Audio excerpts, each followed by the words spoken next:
દીકરી પર હતી. ગણેશરામ બાપુનો ફોન આવ્યો. મને કે કોણ બોલ્યા? મેં કીધું બાપુ તમારી દીકરી બોલી. હું એમના દાદા કહું છું એમ મને દીકરી કહે છે. અને દીકરીનો દાદાનો પ્રેમ એટલે એમાં આવવું જ પડે, કોઈ સવાલ જ નથી. 7 વાગે મેં કીધું હું નીકળીશ, 7 વાગે પછી હું અહીંયાથી નીકળીને ત્યાં આવીશ. એટલે પહોંચવામાં કદાચ વાર પણ થાય કે વાંધો નહીં, ગમે તેટલા વાગે પહોંચો તો એ ચાલશે. એક ભજન બોલું? ભજન બોલું ચાલશે? આજે ભજનના સાથે સાથે સત્સંગ. હર્ષદરામ મહારાજે કીધું કે 33 કરોડ દેવી દેવતા, 33 કરોડ દેવી દેવતા કોઈ બહાર નથી, આપણી અંદર જ છે. તો આપણી પાછળની કરોડરજ્જુ એ કરોડ છે અને એમાં 33 મણિકા ગણી જોજો. ગણાવ આવે તો આપણે ભણી ગયા છે. આ જ 33 કરોડ દેવી દેવતા, બીજા કોઈ 33 કરોડ દેવી દેવતા છે નહીં. એક આટલી સભામાં એક ખાલી કેટલી બધી પબ્લિક છે, કેટલા બધા જીવો છે. તમે વિચાર કરો, નાનામાં નાનો જીવ કીડીથી મળી અને હાથી સુધી કેટલી બધી પબ્લિક છે. એમાં ખાલી આટલા જ આપણે ભજનમાં આવ્યા છીએ. કેમ બીજા બધા નથી આવતા? આપણું આ સદભાગ્ય છે, એટલા માટે અહીંયા ભજનમાં આપણે બેઠા છીએ. એક નાનકડો એક તાંબાનો તાર હોય, રસ્તામાં રઝળતો હોય, કચરામાં પડ્યો હોય, એ તારની કોઈ કિંમત નથી. પણ જો એ તાર એક પાવર હાઉસના શું કહેવાય એને પેલા એમાં જોઈન્ટ કરી દેવામાં આવે તો પાવર હાઉસનો એટલું જ પાવર એનામાં આવે કે ના આવે? તો સદગુરુના શરણે ગયા એટલે પછી આપણે ગમે તેવા હોઈએ, સદગુરુનો પાવર આપણામાં આવી જવો જોઈએ. અને જો ના આવે તો બધું કરેલું ફોગટ છે. ભક્તિમાં જવું, તબલો વગાડવા, ભજન કરવા, આ બધું ફોગટ છે. એ પાવર હાઉસનો પાવર આપણામાં હોવો જ જોઈએ. અરે હવે એક ભજન સાથે આપણે સત્સંગ કરીએ. હર્ષદ મહારાજનું મોડું તો થાય જ છે, પણ મોડા ભેગું મોડું. ઘરે જઈને થોડું મીઠું નાખી દેજો.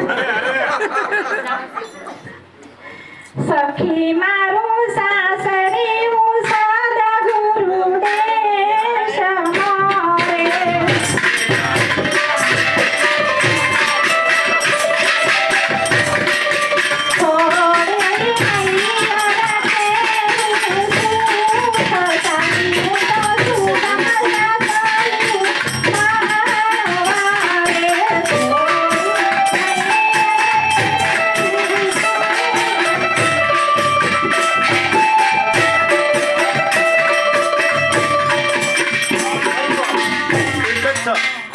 સખી મારું સાસરિયું સદગુરુ દેશમાં, છોડી મૈયર કેરું સુખ, ચાલ્યો હું તો સુગમ સાસરિયું માણવા.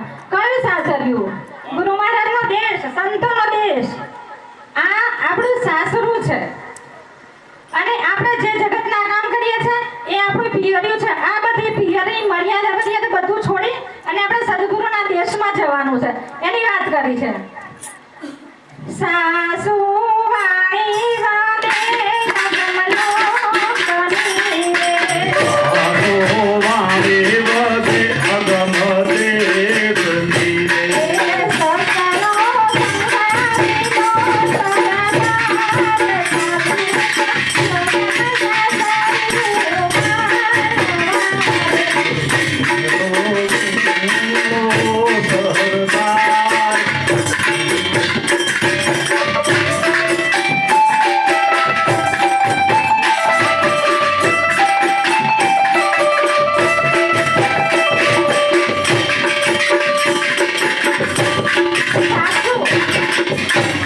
સાસુ કોને કીધી?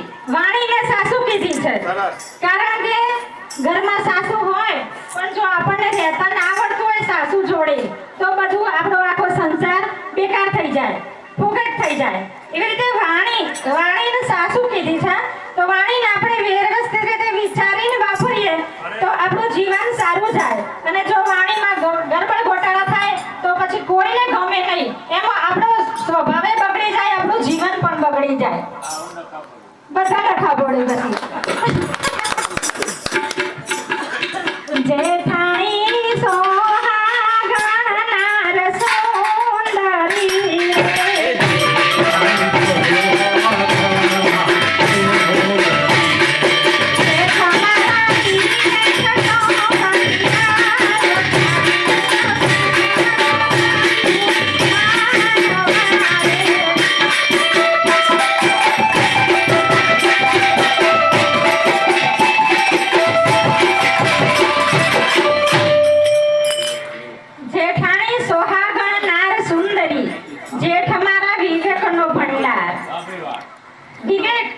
જેઠ કોને કીધો છે? એક વિવેકને કીધો છે. કારણ કે જેઠની સામે આપણે મર્યાદા, પેલો ઘૂંઘટ ખેંચીને જેઠ સામે જાય, આ મર્યાદા છે એક જાતની. તો વિવેકનું જેઠ કીધું છે. જેઠાણી સોહાગણ નાર સુંદરી, એટલે સુંદરી જે જાત જાતના શણગાર સજ, આ બધી વૃત્તિઓ છે. વૃત્તિઓનો બધી જ વસ્તુ કરવાની મન થાય, એને શણગાર સજવાના મન થાય, આમ કરવું તેમ કરવું બધું જ એને આ એક વૃત્તિઓ છે. આ વૃત્તિઓ આગળ બીજી 2-3 આવશે જેમ જેમ આપણે આગળ જઈશું એમ. બેટાણી કે દાપણના